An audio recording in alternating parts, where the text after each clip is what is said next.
네, 안녕하십니까. 비 오는 날 삐딱 토크 시작하도록 하겠습니다. 오늘 아주 귀한 분이 새로 삐딱 토크에 합류하셨습니다. 김법기 전 충북도의원님 오셨습니다. 안녕하세요. 아유, 반갑습니다. 안녕하세요. 네, 반갑습니다. 반갑습니다. 그리고 늘 자리에 함께 하시는 한재학 청주시의원님 오셨습니다. 네, 안녕하세요. 예.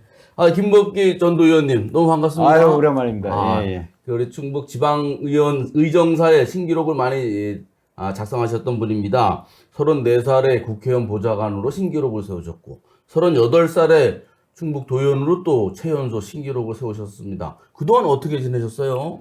아, 서울에서 네. 그 직장 생활을 좀 했었고요. 돈 많이 버신다고. 많이는 벌지 못하고 그냥 생활을 했습니다. 예, 예. 그래서 이제 앞으로 청주에 이제 오시는 거예요? 글쎄 이제 뭐 시즌이 됐으니까 시즌.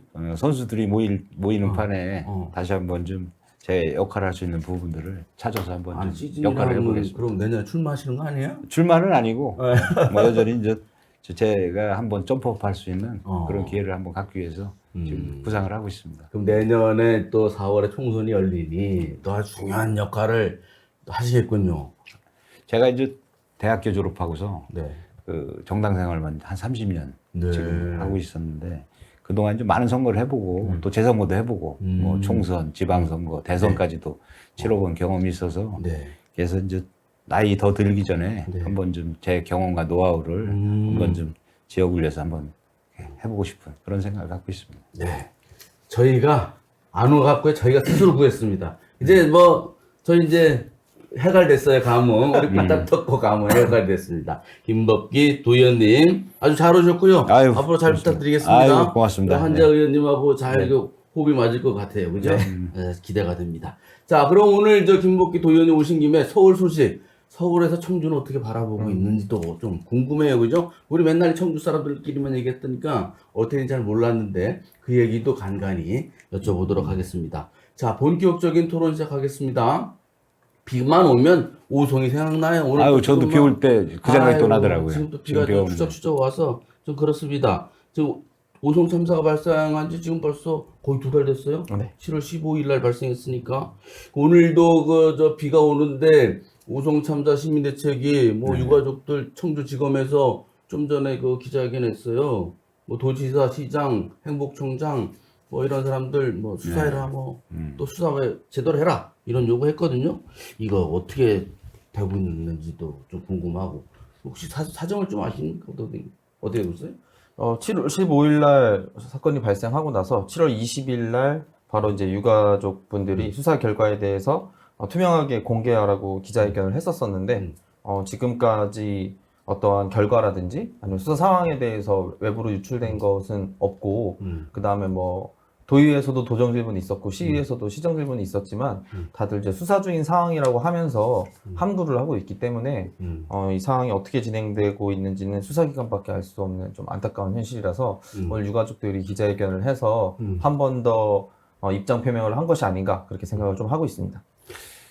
의원님께서 이제 그때는 예, 뭐 잘 모르실 때 서울에서는 예. 거기도 우리 고향 사람들 많잖아요. 예, 예. 여기 안타까운 게 많이 보고 있을 텐데 예. 어떻게 바라보고 있어요? 사실 불행하게 그 오송 참사 때문에 이 특히 충북, 청주, 오송이 전국에서 모르는 사람이 없을 정도로다가 네. 그래서 이제 이 부분 갖고서 지금 검찰에서 이제 9월 7일 날 네. 금강유역 그 환경청을 압수수색을 했더라고요. 네. 근데 이제 제가 봐도 그랬고 주변에서 그랬고 이게 이제 결국은 그 미호천의 그 미호강 그 임시 제방이 터지면서 물이 예, 예. 넘치면서 이제 그 참사가 일어난 건데 이게 이제 행복청에서 발출한 거기 때문에 네. 아마 이제 그 행복청 관련돼서 압수수색을 하는 과정 속에서 이게 이제 그 미호강의 관리를 그 금강유역 환경청에서 하니까 최근에 이제 9월 7일 날 네. 아마 압수수색을 한 것 같아요. 그래서 이제 국무조정실에서 네. 이 문제 갖고 그 감사 청구를 네. 했고 또 검찰에 수사 의뢰를 했지 않습니까, 경찰에. 근데 이제 그 부분을 좁히다 보니까 원인이 이제 이쪽으로 쏠리면서 과연 누가 잘못했고 네. 잘했나 하는 부분들을 따지는 과정 속에서 검찰에서도 상당히 고민을 많이 할 거예요. 뭐 지금 원칙에 따라서 수사를 열심히 하고 있다라는 게 이제 보도된 내용인데, 뭐 검찰이 수사를 열심히는 하고, 뭐 특별수사본부가 그래서 하고 있을 테니까 조금 지켜는 보겠습니다만 너무 오래 가지는 않아야 되겠잖아요. 시간이 좀 걸릴 겁니다. 너무 오래는 안 넘기겠죠. 그리고 오송 참사 관련해서 이제 도의회도 열렸고 청주시의회도 열렸습니다. 그 한 의원님은 청주시장 상대로 시정 질문도 했잖아요. 네, 했습니다. 그래서 뭐 인터넷 요새는 방송으로 다 중계가 돼요. 그래서 저 도지사하고 시장 답변도 하고 그랬는데 네. 당사자니까 네. 어떻게 좀 속 시원한 답변 들었어요? 저는 많이 답답했었고요. 사실 저희가 시정 질문을 하는 원래 내는 질문이 있습니다. 네. 근데 그런 것들은 충분히 시간 일주일 전에 제출을 해야 되기 때문에 주말 빼고 그래서 주말이 다 낄 수밖에 없는 상황에서는 한 열흘 정도 집행부에서 준비를 할 수 있고 그렇기 때문에 사실 그것에 대한 답변은 저는 별로 기대를 하지는 않았고 결과를 보니까 좀 판이한 답변이 나와가지고 조금 그것에 대해서 궁금했어요. 판이하다? 예를 들면은 뭐 뉴스원이라든지 조선일보에서 처음 보도한 이것들은 그 금강유역 환경청에 있는 이제 홍수 통제소에서 청주시의 여러 기관들에게 전파를 했는데 청주시가 충북 도로통제사업소 이런 데에다가 전파를 하지 않았다라고 이렇게 그 기사가 났었고 그다음에 국조실에서도 결과 발표를 했을 때 각 기관마다의 어떤 점이 제일 좀 부실하게 대응을 했느냐라고 했을 때 청주시 같은 경우는 전파받은 사실에 대해서 다른 기관에다가 알리지 않음이라고 했거든요. 네. 그래서 그 부분을 왜 알리지 않았냐라고 제가 질문을 했었었는데 네. 서면으로는 알렸다고 이야기를 한 거예요, 사실상. 네. 그러면서 그러면 왜 애초에 보도라든지 혹은 그 국조실 결과 발표가 그런 식으로 났느냐라고 했을 때는 시장은 직원들이 좀 잘못 답변한 거다.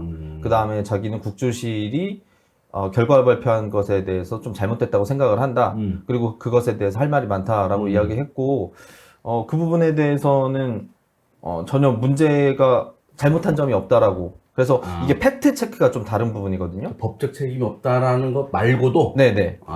그러니까 이제 자연스럽게 다 알려졌을 거라고 시장님은 생각을 하시는 거고, 우리는 알려지지 않았기 때문에 의무를 소홀히 했다고 하는 건데, 이런 팩트 체크 부분이 다르기 때문에 이런 건 뭐 저희가 판단할 수 있는 부분은 아니고, 나중에 이제 수사 결과가 나와봐야 알겠지만, 또 수사 결과가 나오고 난 다음에는 그 부분에 대해서 어떻게 생각하시는지 제가 또 시기성 질문을 이어갈 생각이라서 그런 부분이 조금 논점으로 갈렸던 것 같고, 제일 아쉬웠던 지점은 유가족에 대한 사과 부분이 가장 아쉬웠습니다. 왜냐하면은 시장님이 처음에 끝나고 나서 그 유가족들과 면담을 하려고 했었는데 유가족들이 그 상치는 지 얼마 되지 않았기 때문에 마음의 진정이 되지 않았고 그래서 이제 유가족과의 면담을 거절을 했고 그 이후에 8월 말쯤에 다시 성사가 돼가지고 유가족과 면담이 됐는데 유가족들이 중간에 그 면담을 하는 과정에서 나오면서 시장은 자기가 책임이 전혀 없는 식으로 이야기를 하고 그 다음에 저랑 시정 질문할 때도 똑같이 인식을 드러냈습니다만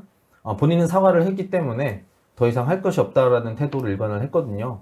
근데 이제 사과라는 것은 제가 시정 질문에서도 말씀드렸지만 받는 사람의 마음이 동할 때까지 하는 게 사과라고 생각을 합니다. 제가 그때 시정 질문을 하면서도 그 2차 대전을 일으킨 독일과 일본의 사과 태도에 대해서까지도 얘기를 해볼까라고 고민을 했었었는데 다들 알다시피 일본이 어떻게 하고 있고 독일은 지금까지 어떻게 하고 있는지는 다 아실 겁니다. 그래서 그 사과 부분에 있어서는 저는 유가족들이 괜찮다고 하는 정도까지 계속 하는 자세가 필요하다고 생각을 하는데 그 부분에 그렇게 생각을 하지 않으셔가지고 굉장히 좀 아쉬운 생각이 많이 들었습니다. 저기 의원님께서는 어떻게 보셨습니까? 저는 이제 우리 한 의원님과 지금 현장에서 직접 그 시정 질문을 통해서 많은 정보와 이런 부분들을 그 답변을 듣고 하셨기 때문에 근데 이제 저희들이 봤을 때는 이 정치라는 게 사실 이제 정무직 공무원이지 않습니까? 네. 국민들이 권한을 위임한 그런 직업인데 사실 이 책임이라는 게 도의적인 책임과 법적인 책임이 있거든요. 네. 근데 이제 사실은 법적으로 봤을 때는 법의 판단에 의해서 하기 때문에 공무원들 입장에서는 제일 먼저 검토하는 게 야, 자문 변호사 통해서 이거 법적인 거 검토해봐. 이렇게 가는 거거든요. 단체장 입장에서. 근데 네. 도의적인 책임이라는 게 결국은 이 선출직 단체장은 시민이나 도민을 위해서 일하는 자리이기 때문에 그분들의 그 어려운 부분들 또 그 요번에 참사를 당하시고 했던 그 고통을 어루만져주면서 같이 화합을 할 수 있는 그런 길로 가야 되는데 너무 그 법적인 책임만 따지다 보니까 국민 감정이 너무 안 좋게 흐르는 경향이 있어갖고 그 부분을 좀 우리 단체장님들이 조금 그 유가족들과 대화를 더 통해서 네. 해결할 수 있는. 저는 개인적으로다가 오송 참사 관련돼서 분향소 연장하는 거 있죠. 연장해주면 되는 거예요. 그건 큰 문제가 아니거든요. 49자 하는 날 아니 밤에 그분들이 옛날에 3년 상됐는데 네. 그분들이 어느 정도 수그러지고 마음을 안정시킬 수 할 때까지는 해줄 수 있는 부분들은 해줄 필요하다고 생각해요. 그렇게 해서 뭔가 좀 이게 화합할 수 있는 부분이 가야 되는데 지금 오송 같은 경우 제가 이제 서울서 보면서 느꼈던 게 이 전국에 우리 충청북도 지사님이나 시장님이 이렇게 유명해진 적이 없어요. 그동안 충북지사가 누군지도 모르는 사람이 했었거든요. 서울 사람들이 다 알게 됐어요. 지금 대단합니다. 아이고. 이런 부분도 근데 좋은 걸로다가 좀 이게 우리 충북이 떠야 되는데 네. 안 좋은 부분을 맨 뭐 일변 뉴스에 나오고 그러다 보니까 네. 사실 안타깝더라고요. 이번에 세강고 우승을 했어야 되는데. 진짜 아깝더라고요. 꼭 2대0으로 이기고 있다가 그 막판에 네. 안타깝습니다. 글쎄, 그런, 약간 옆으로 샜는데. 어쨌든, 근데 이범도 시장이 어쨌든 오늘 제가 시청 앞을 지나갔거든요. 그 오송 참사 희생자 분향소라고 이렇게 입간판이 세워져 있긴 하더라고요. 맞습니다. 그래도 그건 좀 다행이더라. 뭐 우여곡절은 있었는데 그런 생각이 좀 들었습니다. 그런데 또 재밌는 재밌다고 해야 되나? 또 박진일 의원하고 김영환 지사랑 네네. 구호정 질문할 때 아주 경건이 대단하더라고요. 오갔잖아요. 네. 황영우 의장이 또 막 꾸짖더라고. 박진희 의원이 그 비례대표 예. 민주당에서 잘 그 대단하신 분을 영입해서 이렇게 하신 것 같아요. 그날 지적됐던 그 한 분 있잖아요. 비선이라고 지적된 네네. 분 엊그젠가 도의회 왔대요. 그래가지고 그래요? 고발할 거야.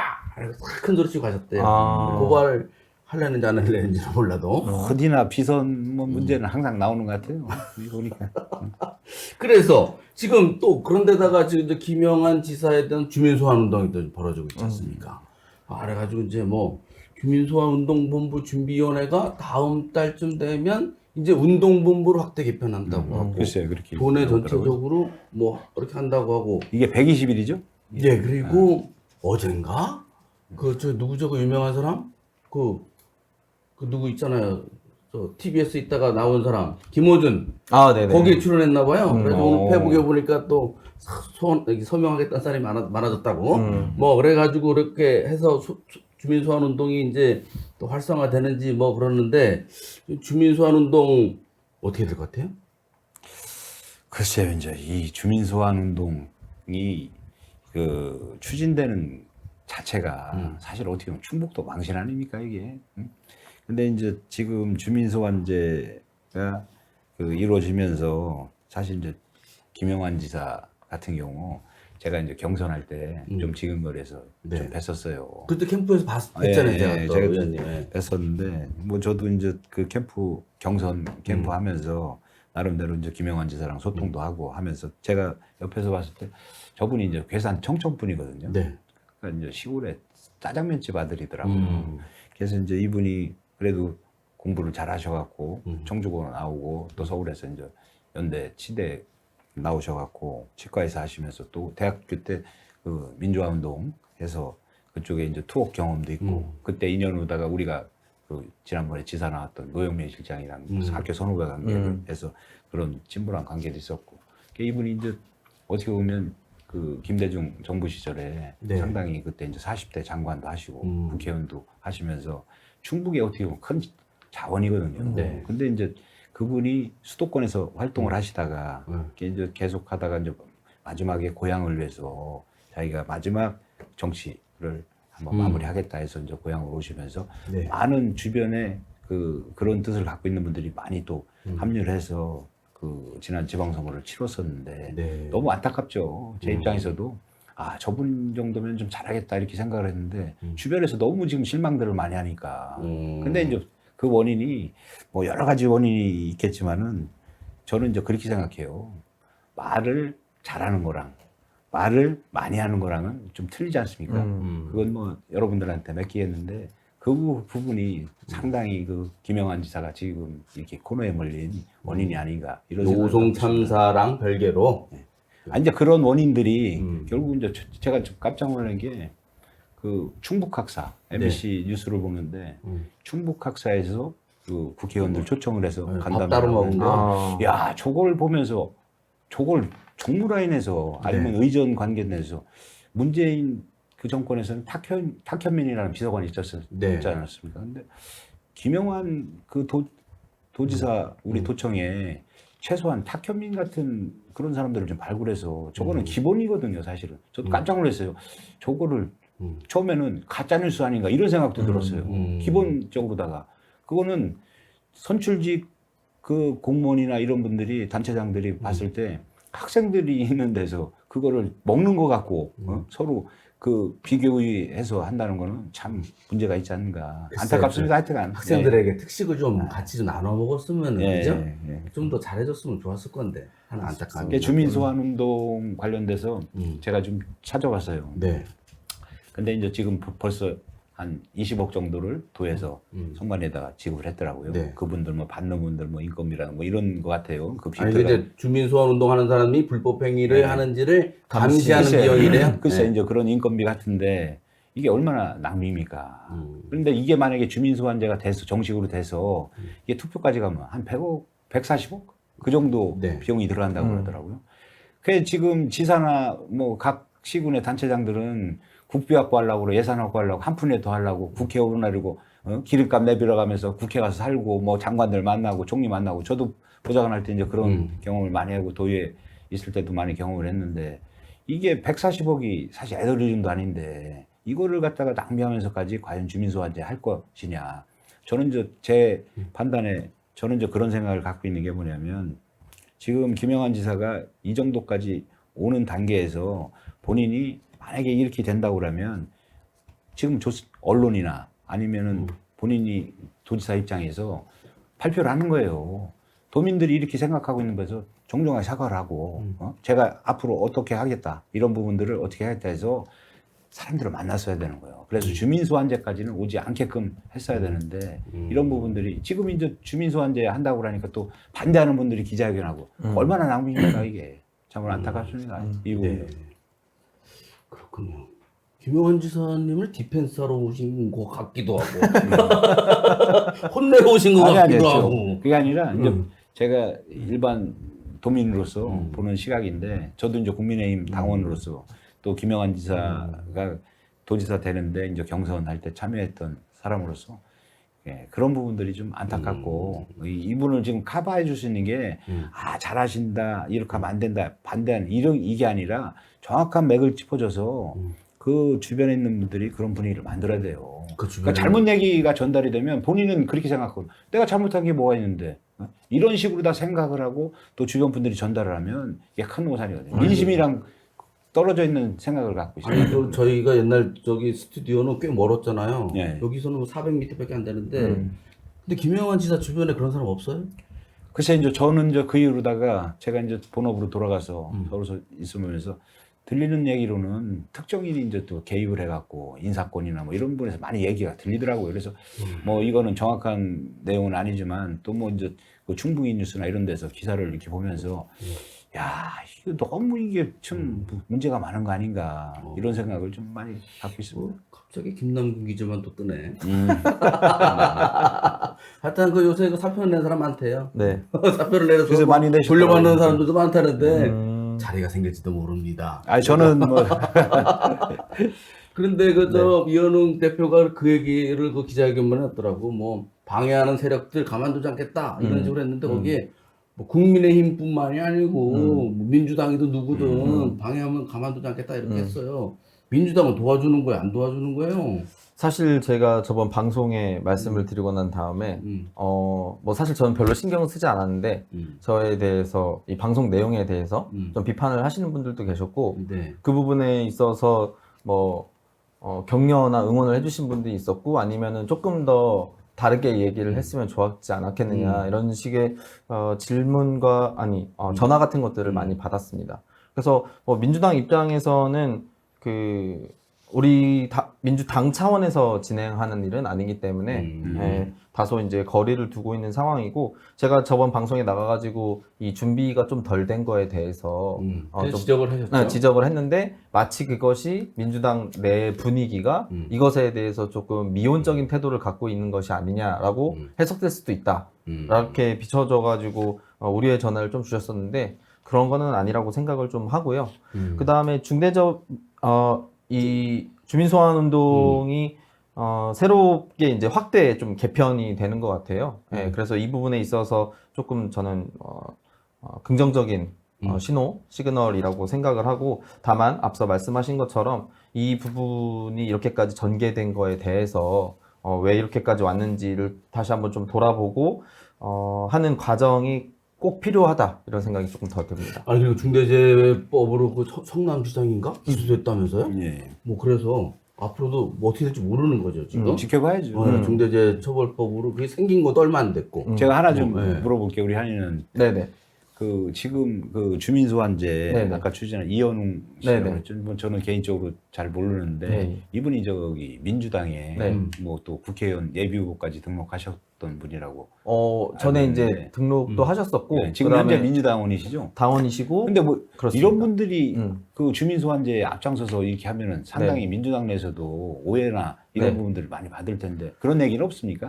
당연히 내부에서? 저는 있고요. 왜냐면은 이제 정치라는 게 내가 어떻게 하는 것보다 사람들이 또 어떻게 생각하냐도 그렇죠. 굉장히 중요하게 생각하는 자기가 요소거든요. 소속된 정당에 네네. 반하는 걸. 네, 그래서 얘기하면- 마치 그분이 이제 대표가 돼가지고 네. 이 주민소환 운동을 주도를 하고 계셨을 때 민주당이 그럼 이 사람을 통해서 진행을 하는 것이 아니냐라고 이야기하시는 분도 있었었는데 이분도 뭐 인터뷰에서 말씀해 주셨다시피 중앙당이라든지 충북도당이랑 이제 상의하지 않고 순수한 도민의 일원으로서 진행을 한다고 말씀을 하셨기 때문에 저희랑 뭐 우리 당이랑 사전 교감은 없었는데 상당히 그런 부분에 있어서는 조금 더 신중하거나 아니면 좀 다른 방식을 사용하는 것이 더 좋진 않았었나 하는 아쉬움 정도는 있습니다. 13만 5천 명 서명을 네. 좀 받아야 네네. 된다고 하는데 네. 뭐 제 개인적인 생각으로는 이게 당이나 민노총이라든가 이런 조직이 안 도와주면 사실상 힘든 것 같아요. 얼마 전 기사 보니까 뭐 제천에서는 뭐 그 서명 받다가 뭐 포기했다 뭐 이런 얘기도 나오는 것 같던데. 그 다 당에 관계된 분들이니까 직접 말씀하시기 어려울 테니 제가 들은 얘기를 다 전해드리면 네. 이게 실패하면 예를 들어 그런 얘기가 있더라고요. 뭐 당의 일부 사람들 얘기인데 실패하면 김영환 지사 재신임인데 이 당 민주당에서도 일각에서는 굉장히 이제 뭐라고 할까 추이에 대해서 걱정을 많이 한다. 만약 이게 내년 4월에 총선인데 그렇죠. 그 실패해가지고 김영환 지사에 대한 재신임을 해주는 꼴이 되면 내년 총선에도 영향이 있지 않겠냐. 그러니까 이게 지금 성공할지 실패할지에 대해서 득실 이런 것들을 이제 정당은 그 민심의 추이를 볼 거잖아요. 이게 국민의힘도 분명히 볼 거라고 봐요. 주민소환 관련돼서 결국은 이게 가면 결국 이제 내년 총선이랑 맞물게끔 돼 있어요. 그 시기가 딱 맞고 그래서 전문가 입장에서 어떻게 보세요? 아니 뭐 뻔한 거 아닙니까? 우리 프로끼리 얘기한다고 그러면 즐기시는 것 같은데. 정책 있는 건데 근데 이제 지금 입장에서는 사실 이런 부분 갖고 총선에서 무슨 심판을 받으려고 하는 그 어떻게 보면 꼼수거든요. 이제 다음 총선 같은 경우 저는 그렇게 생각해요. 이제 뭐 지금까지 쭉 얘기해왔지만은 당에 대한 이게 이제 총선이라는 게 윤석열 정부의 중간 평가가 되는 거거든요. 이제 지방선거는 윤석열 정부가 들어서면서 결국은 이게 정권이 들어섰으니까 지방 정부도 좀 힘을 실어줘야 되지 않느냐 하는 입장에서 사실 국민의힘에서 많이 당선이 됐지 않습니까? 뭐 우리 충북 도지사나 시장 군수들 많이 당선되듯이. 근데 이제 지금 내년 총선 같은 경우는 과연 윤석열 정부가 2년 넘어서 정치를 잘했느냐 못했느냐 평가 성격이 크거든요. 근데 이제 우리 지역은 안타깝게 그런 평가보다는 지역을 위해서 좀 일할 수 있는 사람. 뭐 제가 이제 지금 아까 말씀드렸듯이 이제 흥덕구 지금 시의원을 하시니까 흥덕구 같은 경우 우리 지역에 상당히 중심지거든요. 대한민국 그 봤을 때 흥덕구가 X축의 중심지가 되는데 그런 부분에 대해서 좀 고민하고 발전할 수 있는 부분들을 서로 여야를 떠나서 뭔가 좀 그 서로 좀 노력하고 하는 모습들을 좀 비춰야지 일반 시민이나 도민들 입장에서 그래도 저 사람들 밥값 하는구나. 지금 보니까 뭐 여기 그 뉴스 뭐 이런데 그 뉴스 충북 뉴스인가요? 제가 한번 찾아보다 보니까 그 도청의 대변인이 뭐 부실 참산하고서 뭐 해갖고 뭐 대변인실에서 뭘 준비해 오셨어요? 아니 제가 보다 보니까 여기 보니까 뭐 장어도 먹고 뭐 일식집에서 뭐 이렇게 했다고 뭐 거기 몇백만 원 전쟁 썼다고 중이잖아요. 네, 몇백만 원 썼다고 하는데 지금 사실 저기 국민들 혈세인데 장어를 먹건 뭐 무슨 보신탕을 먹건 이거는 문제가 안 돼요. 다만 밥값을 할 수 있느냐 그걸 평가를 해주셔야 된다고. 그래서 저는 그런 부분이 또 좀 안타깝습니다. 네. 일단 그 중대재해처벌법으로 적용이 되느냐, 주민 소환이 과연 어떤 이 파급력으로 시간이 좀 걸릴 거예요. 이거는 조금 더 지켜봐야 될 부분이고 생각할 부분이 많을 것 같아요.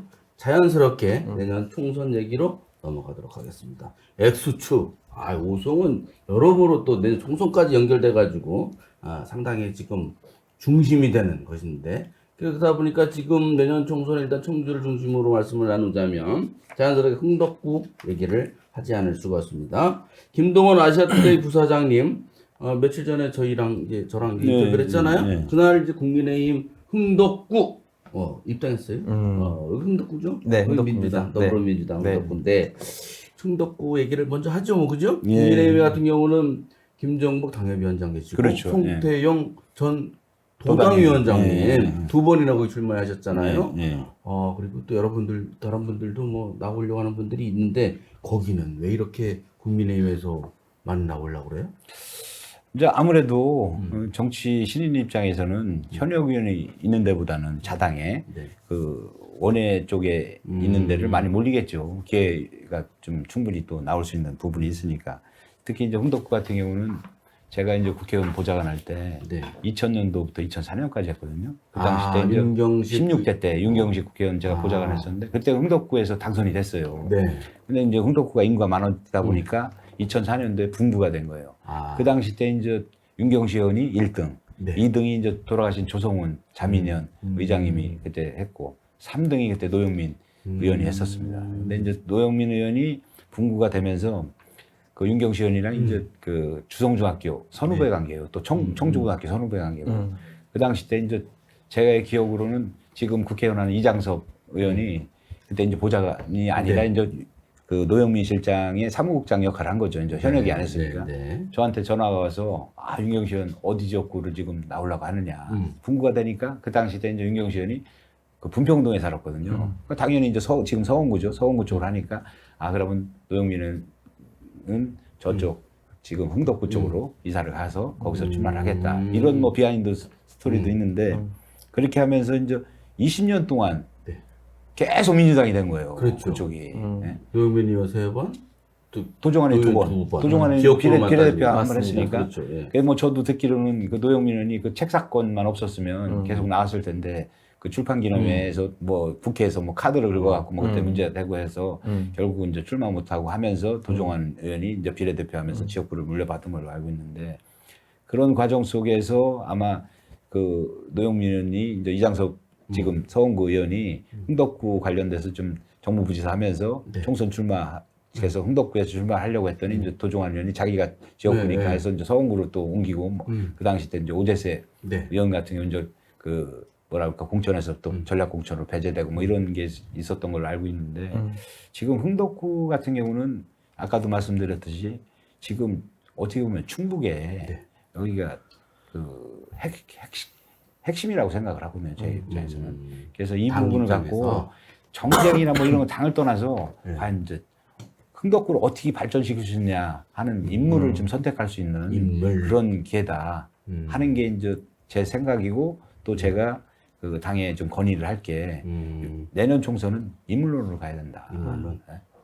그래야지 우리 충북이 발전하고 하는 거지 저기에 정쟁으로 가서는 안 된다. 그런 생각을 갖고 있습니다. 그런데 이제 인물이면 센 분, 예. 착하면 아는 분, 예. 이런 분들이 와야 되는데. 근데 이제 우리 지금 그 김동원 그 박사님 같은 경우 이제 그 고등학교 청고 나오시고 인물 아주 훌륭하시던데. 뭐 연예인 키도 뺨칩니다. 크시고. 예, 그분이 또 그러고 이제 그 언론사 특히 이제 매일경제랑 동아일보에서 경제부, 정치부에서 그 많이 그 활동을 하시고 30년간 이제 언론사 생활하시면서 인맥이 상당히 좋으시더라고요. 그러니까 이제 서울에 이제 서울대학교 경영학과를 나왔으니까 그 선후배 관계들이 다 우리나라 경제계, 금융계에 지금 어떻게 보면 제일 활발하게 움직이는 CEO들이 많이 활동을 하시더라고요. 그래서 이제 그런 부분들을 저는 봤을 때 저런 인맥을 갖고 우리 오송에 이제 바이오 단지라든가 산업단지 이런 거 할 때 결국은 천안이 우리 어렸을 때 천안이 청주보다 작았어요. 집값도 싸고. 근데 이제 천안이 삼성이라는 기업이 들어오면서 지금 이제 청주보다 또 훨씬 커진 도시가 됐는데 그게 결국은 도시가 커지고 하려면 대기업이 들어와야 돼요. 일자리도 많이 생겨야 되고. 여기에 대해서 접식구 당신 의원님은 뭐랍니까? 네. 뭐 별 말씀은 없으신가요? 뭐 저희 지역위원장이신 이제 도종환 의원님께서 별 말은 없으시고 저는 이제 질문에 대해서 좀 고민을 했었거든요. 사실 김동원 아시아투데이 부사장님이 왜 흥덕구에 왔을까라고 이제 고민을 했었는데 이제 4개구에 이미 자리를 잡으신 분들의 면면을 제가 좀 생각을 해봤습니다. 그래서 서원구에는 뭐 김진모 당협위원장님 계시고, 그다음에 상당구에는 또 우리 국회 부의장이신 그렇죠. 정우택 부의장님 계시고, 그다음에 이제 청원구에는 김수민 당협위원장이 있지만 이제 서승우 그 비서관께서 이제 사표를 내시면서 이쪽으로 출마 얘기가 나오는데 뭐 흥덕구 얘기도 나오시는 것 같기는 해요. 예.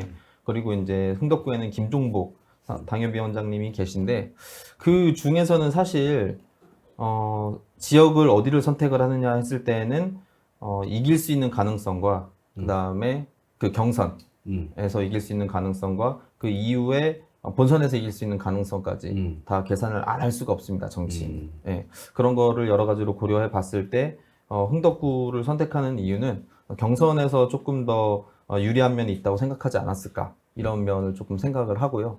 참고로다가 이제 그 지금 당협위원장 하시는 김종복 위원장 같은 경우는 제가 이제 보좌관 할 때 그때 이제 도의원을 하셨거든요. 이게 뭐 잘 아시겠지만 이제 같은 당에서 도의원 그때도 경선을 했어요. 김종복 그 이제 그때 도의원 그 후보였었는데 이제 그때 경선을 하면서 저랑 이제 뭐 개인적으로는 저보다 연배시기 때문에 형님 동생하고 최근에 이제 제가 청주 내려오면서 그 김종복 위원장을 좀 한번 뵀었어요. 그래서 이제 제가 이런 상황으로다가 김동원 후보를 좀 도와줄 수밖에 없는 상황이 됐다. 그래서 서로 좋은 관계, 그리고 누가 되든 간에 국민의힘에서 이제 우리 입장에서는 민주당 도종환 후보를 이기려면 우리가 합심해도 지금 힘든데 분열이 안 됐으면 좋겠다. 이런 부분들을 좀 말씀을 드려서 그분이 또 사람이 상당히 좋습니다.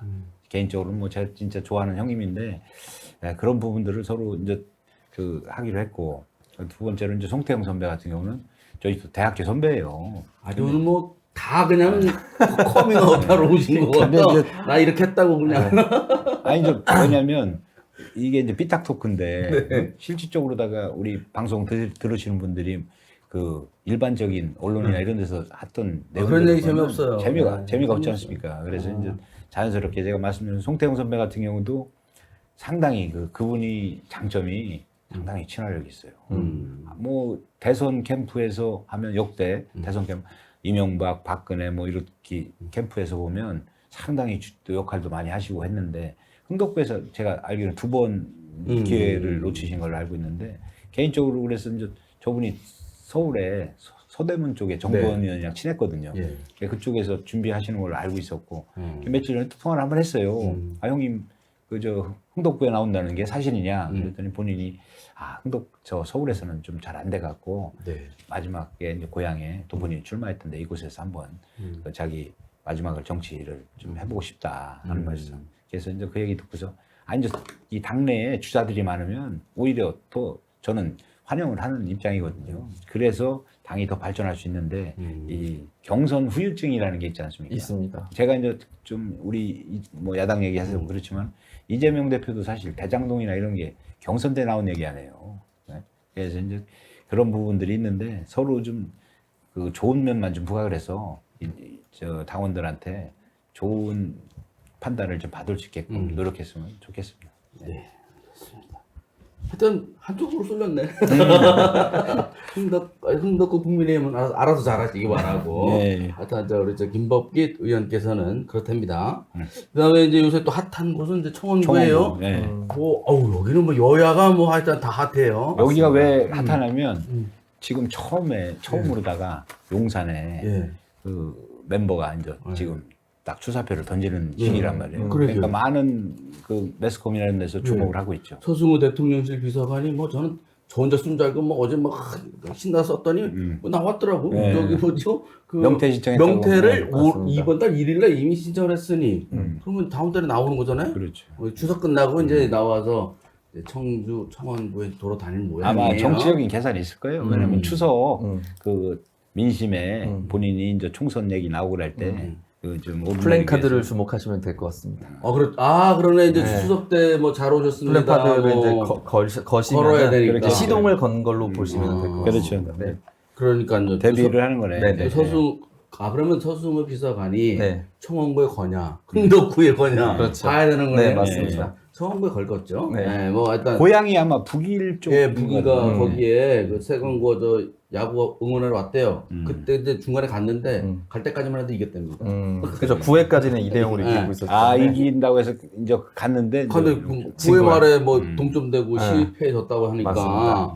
청원구는 그러면은 저기 그 국민의. 서승우 비서관 쪽으로 가는 분위기예요. 아니죠. 이제 그런 건 아닌 지금 거죠? 예, 지금 보니까 이제 김수민 당협위원장 뭐 안철수 당에서 있다가 이제 비례대표 하시고 해서 지난번에 이제 총선 때 또 아쉽게 낙선을 했는데 거기에 이제 김현일 청주대 교수 네, 그리고 이제 지금 김성겸 그 청주시 기업 기업인위원장 그리고 뭐 거기 이제 우리 서승우 비서관이 이제 거론이 되고 있고 윤희근 경찰청장은 하는 거예요? 안 하는 거예요?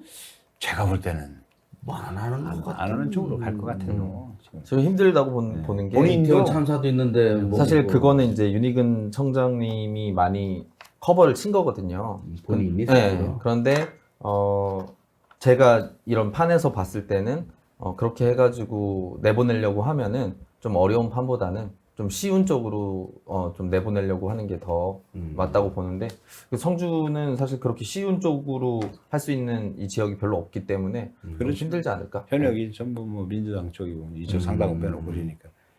이제 지금 국민의힘에서는 지금 현재 황영호 도의장도 아마 이제 좀 주변에서 거론되고 있는. 거론이 되고. 네. 어제 아니, 정치라는 게 생물이기 때문에. 어제 모임 있어가지고 몇 분하고 같이 점심을 먹었는데 뭐 그런 얘기는 잘 안 하시니까. 이제 지금 의장이니까 이제 2년 되면 이제 후반기 들어가고 그러니까 아마 이제 정치는 변수니까 아마 내년 초 되면 어느 정도 윤곽이 잡힐 것 같아요. 거기도 그럼 아직 안개 속으로 봐야 됩니까? 그렇죠. 잠재적으로다가 볼 수 있죠. 흥덕구는 김동원입니까? 지금 이제 아까 말씀드린 대로 그 김정국 위원장 또 우리 저 계속하세요. 김동원 후보, 송태영 뭐 그분들이 이제 또 주로 돼서 이제 이제 거기는 서로 이제 옅은 이렇게, 안개고? 예, 국민의힘 쪽에서 경쟁하다 보면 나름대로 이제 또 이 붐이 일어나고 당원들이 올바르게 판단하겠죠. 네네. 네.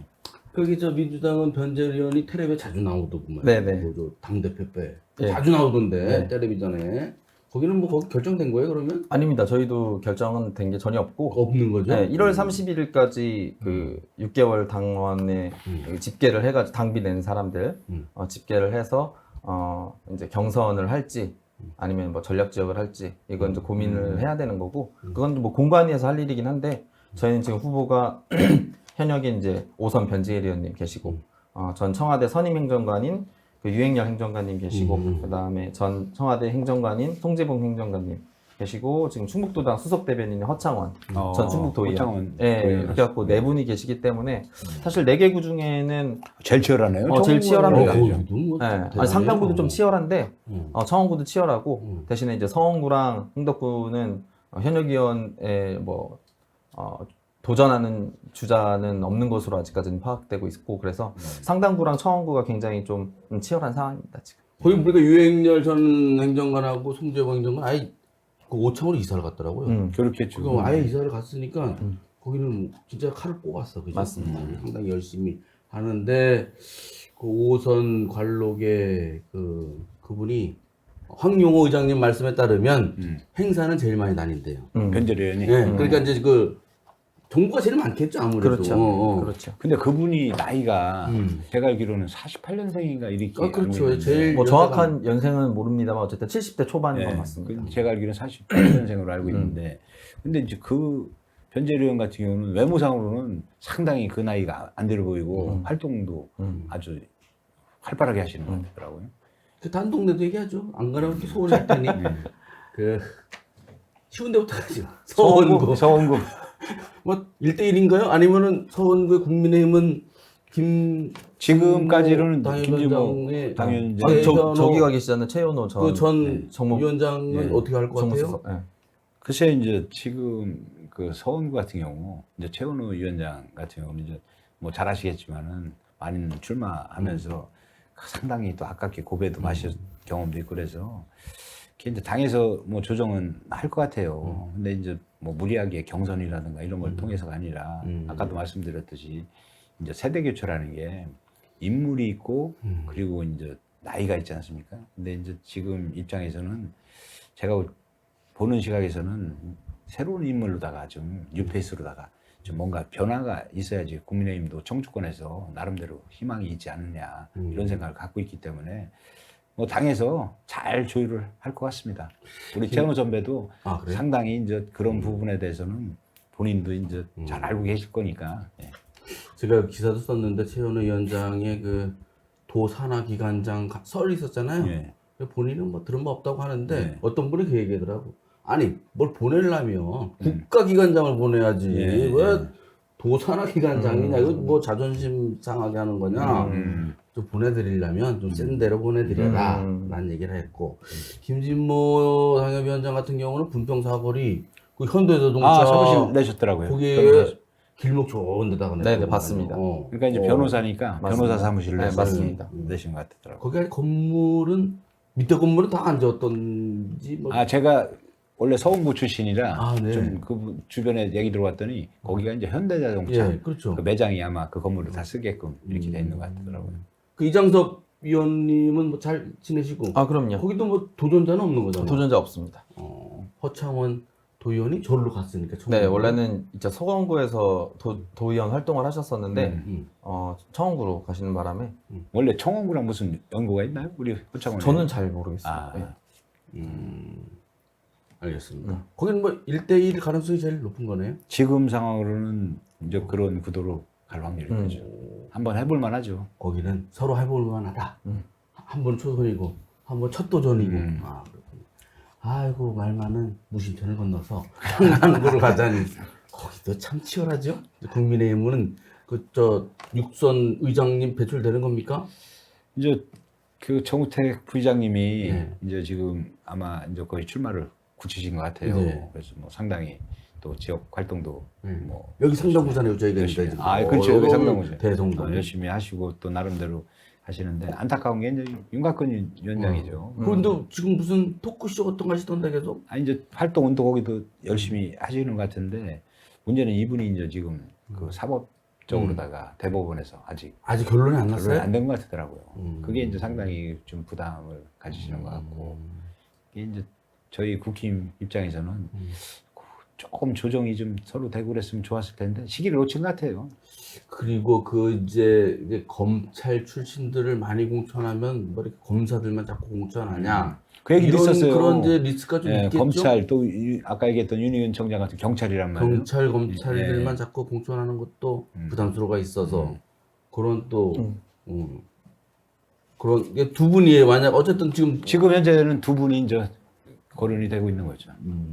그런 상태이고 민주당은 할 말 많아요? 저희는 뭐 주자가 많습니다. 많겠죠. 네, 이제 저희는 저희는 거기가 없으니까. 여기 단식파들이 많죠. 단식파들이 많은 게 아니라 단식파. 단식 하시는 분들도 계시고, 김시진 네, 청년위원장, 네, 그다음에 그다음에 이강일 지역위원장, 지역위원장, 그다음에 그 노영민 전 대통령 비서실장, 청와대 비서실장도 거론되시고, 그다음에 한국가스안전공사 사장 김영근, 네, 그다음에 이번에 그 이현웅, 주민선동 하시는 이현웅, 예. 그래가지고 후보가 이제 5명 정도 되는데 아마 어느 정도는 연말이나 연초에 조금 정리가 되지 않을까 싶습니다. 어떻게 정리가 돼요, 여기는? 뭐 누가 출마하고 누가 출마하지 않고가 일단은 좀 중요할 것 같고, 그 다음에 이제 수가 많으면 당 안에서는 이제 고민이 깊어질 수밖에 없거든요. 네, 왜냐하면은 경선 후유증이라는 게 아까 말씀하신 그래, 것처럼 반드시 있기 때문에 이런 것들을 당에서 조율하지 않고 각 후보들끼리의 방식을 그대로 내비두면은 나중에 본선 가서도 굉장히 우리 당에서는 리스크가 있을 거기 때문에 아무래도 그 정리하는 과정이 좀 있을 것 같다는 생각을 좀 합니다. 근데 민주당 상당부는 또 뭐라고 해야죠? 이렇게 좀 경쟁하면 아까 말씀하신 것처럼 경선 후유증도 없고 좀 뭐 축제 같은 분위기가 되는데 민주당 상당부 얘기만 하면 좀 뭐라고 할까 좀 이렇게 별로 기분이 안 좋아. 뭐 이렇게 개운한 건 없어요. 그래도 충북 정치 1번지라고 하는 네. 상당부가 아마 저 민주당에서도 많은 고민을 하게 되는데 잘 정리가 되겠죠. 좀 즐기시는 것 같아요. 원래 현역 있는 데는 이제 상대방이 아무래도 하는 거를 그렇죠. 보면 조금 여유가 있습니다, 사실. 아, 네, 그래요? 네, 네. 그래서 저 노영민 실장 측 끈을 최근에 제가 만났잖아요. 네. 어떻게 흥국에 가가지고 그랬더니 노영민 실장 측 얘기는 뭐 상황이 돼서 혹시 그렇죠. 되면은 정치라는 게 변수가 보고, 있으니까. 근데 네. 내가 거기까지 가서 경선을 하겠니? 뭐 요런 그렇겠죠. 이게 그런 뉘앙스라고 합니다. 굳이 와 쫓아와가지고 경선하고 그렇진 않을 것 같아요. 네. 그럴 거예요. 그 중에서 여러 가지가 있는데 하나만 더 여쭤보겠습니다. 세대 교체 늘 나오는 화두잖아요. 네. 요거는 어떻게 보십니까? 내년 총선에서. 사실 저는 이제 제가 전에 페이스북에도 글을 썼었는데, 어찌 보면은 국민의힘이 민주당보다 더 역동성이 있는 거 아닌가 하는 생각이 때때로 혹은 종종 아주 가끔은 자주 들 때도 있다. 왜냐면은 이준석이라는 당대표가 나왔고 우리 당에서는 사실 약간 자조 섞인 말투로 그런 말들을 많이 하거든요. 왜 젊은 지도자 그룹이 나오지 못하느냐라고 했는데 지금의 그 당원들의 그 열기라든지 열망 이런 것들이 이번 총선이 굉장히 높게 나타날 것 같고, 그 다음에 저희 당 스스로도 특히 3선 이상의 다선에 대해서는 굉장히 좀 엄격한 잣대를 들이대려고 하거든요. 그 다음에 김은경 혁신안을 보면 그렇죠. 하위 10%는 경선에 40%를 감하고, 그 다음에 하위 20%는 경선에 뭐 30%를 감하면서 점점 올라가가지고 경선을 붙으면 정치 신인 같은 경우나 여성 청년 혹은 1급 포상 대상자들이 가산점을 10% 20% 정도 받으면 다선이랑 봤을 때는 경선 점수가 최대한 60%까지 벌어질 수가 있거든요. 사실 이거는 출마하지 말라는 시그널입니다. 근데 이제 이런 혁신안을 지도부 쪽에서 얼마나 수용할지에 대해서는 아직은 이제 모르는 상황인데, 이런 것들이 나온 배경과 그다음 이런 것들을 수용하라고 하는 목소리들은 점점 높아지고 있기 때문에 이번에는 그 어떤 때보다 그 세대 교체 가능성이 높다고 생각을 하고, 이에 발맞춰 가지고 우리 당이 좀 미진했을 때 국민의힘에서 또 이런 모습을 보인다면은, 우리 당이 그런 모습을 보이지 않는다면은 국민들이 우리를 선택해주지 않을 거라는 거는 우리 당도 이미 알고 있는 사실이거든요. 그리고 많은 분들께서 국회의원들이 굉장히 몇 대를 거쳐서 많이 간다고 생각을 하는데, 국회만큼 새로운 인물들이 많이 들어오는 그런 집단도 좀 적습니다. 저번 총선에도 마찬가지고 50% 그렇죠. 이상이 초선으로 들어왔거든요. 그렇죠. 그렇기 때문에 이번 그 세대 교체 가능성도 저는 매우 높다 이렇게 보고 있습니다. 사실 뭐 지난 총선 때 문재인 그 청와대 거기서 이제 많이 그 들어오지 않았습니까? 네네. 그 이제 저희 입장에서도 지금 이제 그 정권을 국민의힘에서 잡았기 때문에 아무래도 이제 또 용산 쪽에서 많이 또 국회로 진출할 수 있을 거예요. 그건 뭐 받아들인 거고 이제 그 판단은 국민들이 해주시겠죠. 예. 오늘 이제 처음으로 삐딱 나오셨는데 어떻게 괜찮으셨습니까? 글쎄요, 이제 몇 년 만에 제가 한 7, 8년 되는 것 같아요. 전에 이제 타 방송에서 패널로 다 이렇게 HCN 나왔어요. 충북방송 1년 하셨다고? 그때 그 정도 좀 한 것 같아요. 근데 이게 나와 보니까 좀 긴장되고 또 하고 싶은 말들을 정리가 좀 안 되는데 잘하셨어요. 자주 좀 불러주시면 자주 오십시오. 그 지역에 돌아가는 상황들 열심히 좀 청취하고 그래서 좀 알려드리겠습니다. 예. 여기 내려가시다가 네. 그 도지사 제일 들려서 아유, 저는 기사님 좀 만나면 차 한잔 드시고 가시고 예. 이런 얘기도 했다고 하시고 가요. 알겠습니다. 오늘 나와주셔서 감사하고 예, 예. 자주 뵙겠습니다. 아유, 고맙습니다. 네, 고맙습니다. 감사합니다. 네. 예.